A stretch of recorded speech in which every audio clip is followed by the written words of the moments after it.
trámite, giro y le doy las muy buenas tardes a la senadora. ¿Cómo le va? Muy bien, muy bien. Gracias por venir. Muy a menudo, claro, eso iba a decir, siempre colaborando con nosotros, tenemos que decirlo. El Día Mundial de la Diabetes fue una de las personas que vino hasta acá, nos dio su testimonio, se midió, estaba todo bien, todo en orden. ¿Se llevan bien? ¿Es cardióloga? Soy cardióloga. ¿Ejerce? No. No, ya no.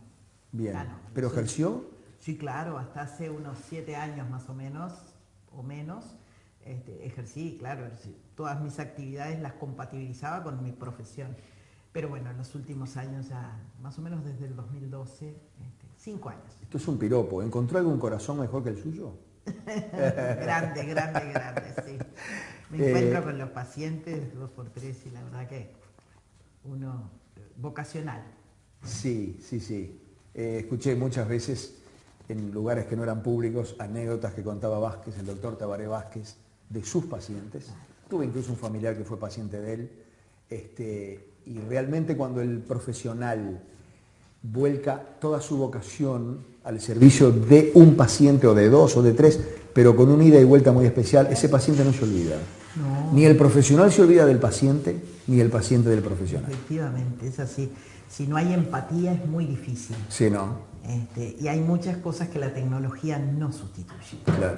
Claro. Yo siempre lo decía, como cardióloga, el aproximarme y tocarle la mano al paciente, ya me da un montón de datos que otras cosas no te la dan. Es muy importante, sobre todo si hablamos que estamos viviendo en el 2000 y pico, ¿no? Porque hace 150 años eso era muy común. Solo había que poner la oreja. El médico iba a la casa, se sentaba en el comedor, en el living, en el dormitorio.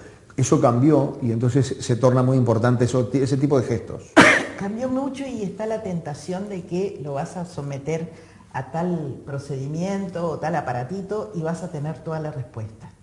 Y hay muchas cosas que siguen siendo de pulso, de temperatura, de humedad. De tacto, de olfato y de mirada. Encontrás un montón de cosas que luego hacen a la relación médico-paciente, en la confianza que hay que tener. Porque a veces el paciente no tiene por qué saber que contar tal o cual cosa puede ser clave. Y entiende que, bueno, capaz que el médico está apurado, capaz que esto no importa, y en esa conversación que supone una consulta hay muchos datos, bueno, que te dan un contexto y una realidad que... ¿Eso se aprende en la facultad? Eso de la conversación. Yo ya no puedo decirlo porque ya hace unas cuantas décadas que pasé por la facultad. Yo me recibí en 1985. Pero, bueno, ¿qué año? Pero me parece que sí, claro. Definí que no me pensaba recibir durante la dictadura, que quería un título firmado por un rector democrático. Por un decano democrático, efectivamente. Y hay mucha cosa que se aprende, pero después está la práctica que uno lleve adelante en la cotidiana, ¿no? Claro. Y en que no pretenda decir, ay, bueno, yo voy a tener más pacientes porque pongo el mejor marketing para mi consultorio o la mejor infraestructura, sino poner el corazón arriba de la mesa, que eso es lo que importa. Como médica, como profesional que ejerció hasta hace poco y seguramente madre, tía, no sé, madrina de jóvenes, y tomando distancia de que está integrando la fuerza de gobierno, ¿cómo está la salud en Uruguay? La atención de la salud en Uruguay. Bueno, yo creo que hemos ampliado mucho la atención y hay el enorme desafío de la calidad. ¿Por qué? Porque muchas veces, y en particular en la década previa, digamos, a tener que asumir la responsabilidad de gobierno, uno hablaba con profesionales, de repente no médicos, pero de otras profesiones, y decían, bueno, yo en realidad no tengo a mis hijos en una mutualista porque supone tanta plata y tengo la posibilidad, si se enferman, de llevarlo a un seguro privado ahí puntualmente. Entonces, esa visión, que obviamente siempre combatí, era una visión que teníamos todos de que hay que ir al médico cuando uno se enferma. Y progresivamente se viene revirtiendo esa visión que lleva mucho tiempo consolidarla, que es que en salud la prevención es clave. Entonces uno no puede ir a la diabetes del adulto joven si no previó en la adolescencia el peso, el hábito de los ejercicios, la alimentación adecuada, el ver la carga genética que uno puede, no es inexorable, ¿verdad? Pero si la tiene que encontrar los mecanismos para poderla detener o revertir. Entonces, esas eran cosas a las que naturalizábamos. Bueno, me tocará tal día ir o no ir. La prevención es clave y eso no tiene una respuesta inmediata, aunque se ven resultados. El combate al consumo de cigarrillo dio como resultado un porcentaje muy significativo de la reducción de infartos. En un país donde lo cardiovascular es lo primero, donde lo oncológico, que tiene mucho más carga, ¿no? Venimos revirtiendo un poco eso, es lo segundo, pero digo, en materia de enfermedades crónicas, ¿verdad? Donde hemos asistido a décadas en las que yo comencé mi profesión concibiendo al SIDA como una enfermedad aguda, terminal y fulminante. Y hoy es una enfermedad crónica. Claro. Entonces, la ciencia ha mejorado muchas cosas.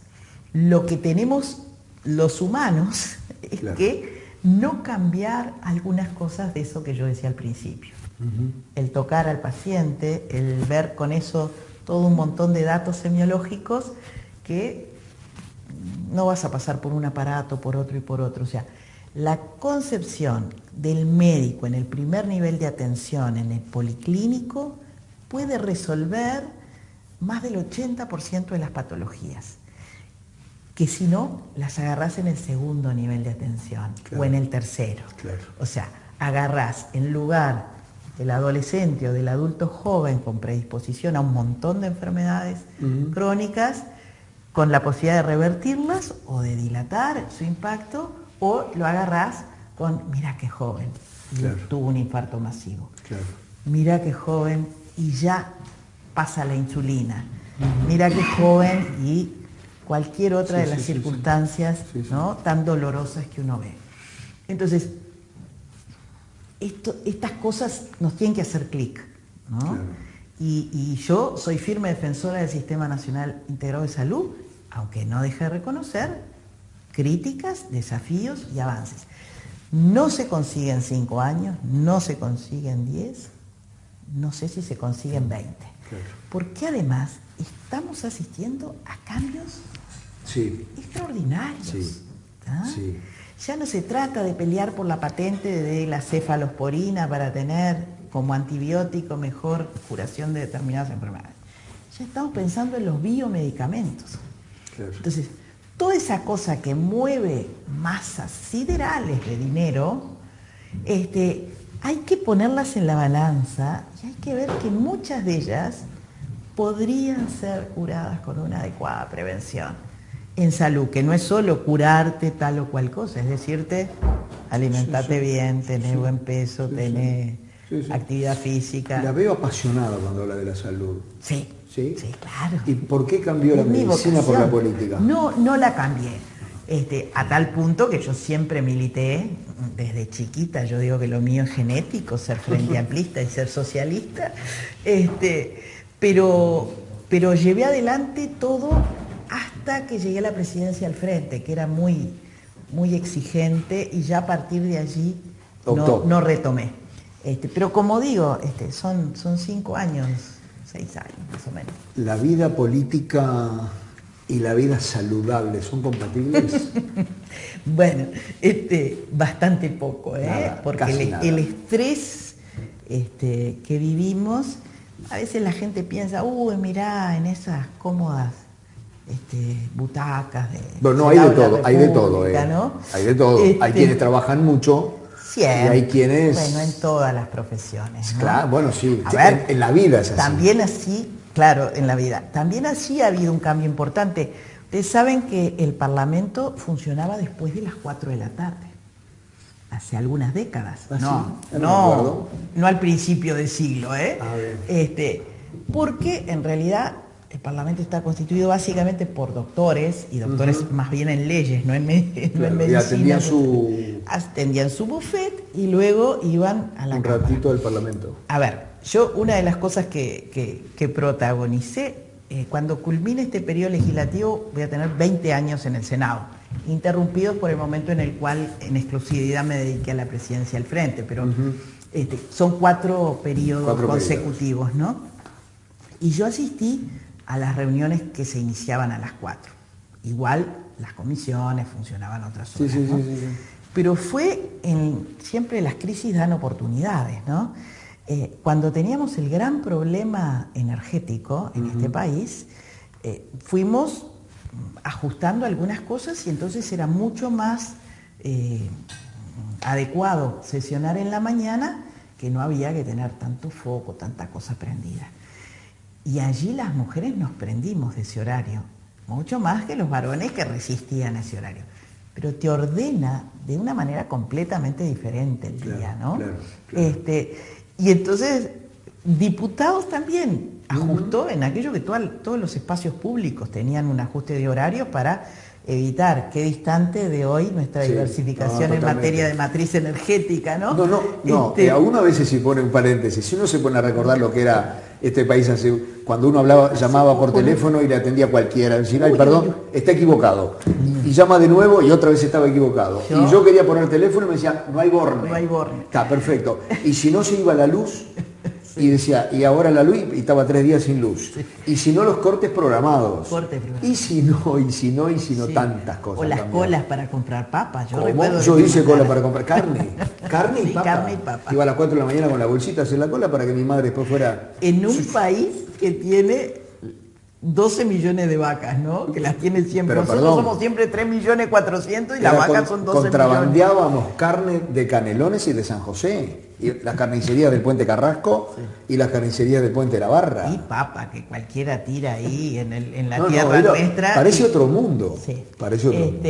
Pero bueno, esas son cosas que vale la pena contarlas. Senadora, yo igual quiero insistir un poquito porque de alguna manera de eso se trata, porque lo mío es igual y la de la mayoría de las personas. Una cosa es el ideal y otra cosa es el real. Los horarios, las corridas, pero sobre todo el estrés, ¿no? El estrés. Sí. ¿Y cómo se hace para manejar el estrés, para controlar el estrés? Perdón, usted dijo 3 cosas: alimento saludable, educación física y el estrés, no sé si lo nombró. ¿Cómo hacemos para cambiar esas cosas? Bueno, una de las cosas es tener espacios propios para uno y su familia, su entorno, ¿verdad? Eso es muy importante porque, bueno, aunque uno a veces sale de los problemas y llega a su casa y encuentra un montón de problemas, como es lógico que nadie vive en un castillo rosa. Exacto. Pero me parece que es bueno, primero eso, delimitar horarios para las cosas, ¿no? La política es algo... En particular la política uruguaya. Muy absorbente, ¿no? Uno va a países del primer mundo y encuentra que a las 6 de la tarde cerraron todo y las reuniones se hicieron desde la mañana temprano. Lo que pasa es que en el primer mundo y también en algunos países de este mundo, la política está como muy alejada de la sociedad. Entonces, sí, pero mire que la lucha de senador clases... un senador en Estados Unidos... Esa que nosotros queremos dar por muerta. Yo hace relativamente poco fui a Berlín y bueno, el avión llegaba a Frankfurt y de Frankfurt iba a Berlín. Me tuve que recorrer toda Alemania porque Berlín estaba parado desde el aeropuerto a todo lo demás, así que por tren tuve que recorrer muchas cosas. Claro. A ver, yo creo que la política uruguaya tiene esto de la pasión de la política, del fútbol, y nosotros... llevamos esto a extremos que en otros casos no se da. Pero me parece que delimitar horarios, sea para la política o sea para la actividad que sea, ordena la vida, ordena el día, lo ordena a uno, ordena a los demás, ¿no? Está bueno eso que uno diga, uno es un servidor público, está las 24 horas, pero también hay que aprender a educar a todo el mundo y a educarse uno, ¿no? Y lo nuestro, al ser tan pocos, está difícil eso, ¿no? Porque, a ver, yo voy a la feria y me plantean el problema de la jubilación, de esto. No, sí. Es perfectamente entendible. Hay que mezclar Pero nuestra por lo que yo idiosincrasia. decía, los políticos uruguayos están más abajo, Sí. más cerca de la gente. Sí, porque andan por la calle. Por eso, y yo reivindico eso, ¿eh? Hay que mantenerlo. Está bueno. Y entonces hay que manejar un poco nuestra idiosincrasia con determinados límites, porque también nos pasa a los médicos, pero también le debe pasar a otras profesiones. No, sí, a los periodistas también. Ya que te veo, te pregunto por tal cosa o por tal otra. Sí. Entonces me parece que el orden de las tareas y del espacio para compartir en familia o en el entorno que uno tenga es clave. Tengo unas preguntitas más antes de dejarla, pero a ver qué sí, Javier. Muchas preguntas en el Facebook, y la que se repite es, yo creo que esa consulta que todos nos hacemos de cómo emigrar de una alimentación no saludable a los conceptos y a la práctica de la vida saludable, pero sobre todo en una variable que quizás no es la más fuerte, pero es la que dirige nuestras vidas, nos guste o no a la mayoría, que es la parte económica, ¿no? Si efectivamente existe la posibilidad en algún momento de comenzar a tratar de ver, como hacen otros países, ¿no? Tratar de hacer prosperar, beneficiar, que la industria que efectivamente elabore alimentación saludable tenga algún tipo de beneficio que le permita poder bajar los precios. Claro, porque hoy los alimentos aptos para diabetes por ejemplo, son más caros que los otros, ¿no? Claro, preguntan acá si desde el punto de vista político se está pensando algo al respecto dentro de este plan que el país está afrontando de transformarse en un líder mundial de enfrentamiento a las enfermedades crónicas no transmisibles. A ver, yo no manejo exactamente qué puede estar pensando el Ejecutivo en este momento, pero desde el punto de vista de las cuestiones del legislativo, siempre ha estado la tensión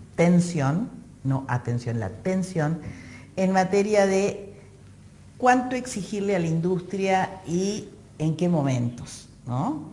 Porque naturalmente los costos son altos y un empresario siempre quiere optimizar sus ganancias, ¿no?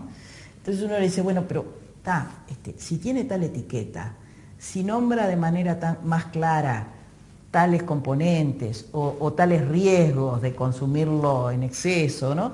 Es bueno y te va a dar un valor distintivo. Y esa cultura cuesta cambiarla. ¿Ah? Claro. Como cuesta cambiar, el único norte es el negocio. Como cuesta cambiar decir, esta prenda fue hecha dentro de las reglas laborales, sin trabajo infantil, por ejemplo, ¿no? Sellos de calidad que se pueden traducir a la alimentación para quienes tienen algún tipo de enfermedad o ya digo, a la prenda que vestimos, ¿no? Esa es una cultura que nosotros tenemos que desarrollar. Entonces, yo creo que está bueno que nosotros incorporemos no solo la variable económica, también la variable que redunda económicamente, obviamente en el empresario, pero que le dé más información a la gente. Por ejemplo, yo peleé muchísimo para la incorporación del fólico y del hierro en la harina y en la leche. Veníamos de la crisis del 2002, así, terrible. Teníamos, y yo quiero dar este dato, disculpadme, pero en eso que vos decís que me apasiono, sí, claro, me apasiono y trato de juntar los saberes y las posibilidades, ¿no? Hubo un estudio en el año 2002 que hizo la facultad a través del Hospital Pereira Rosell y estudió niños, no recuerdo bien el rango etario, pero eran chiquititos, suponte que hasta 3 o hasta 6 años, no me acuerdo eso bien. Y la condición de anemia. Pero los niños no eran ni de pretérmino, ni desnutridos, ni con malos cuidados. Por el contrario, eran de término, de peso adecuado, de controles periódicos, eran de la periferia. 56% tenían anemia, a lo que se asociaba la baja talla, el bajo peso y todo lo demás. O sea, te estaba mostrando que aún un niño que promedialmente estaba dentro de todos los cuidados necesarios, estaba con una condición de anemia muy importante. Entonces dijimos, reforcemos aquellos alimentos cotidianos, baratos, en donde además se puede vehiculizar bien algo como el hierro y el fólico, porque además tenemos, producto de la dificultad del consumo de fólico en la mujer embarazada, malformaciones congénitas importantes. Costó horrores.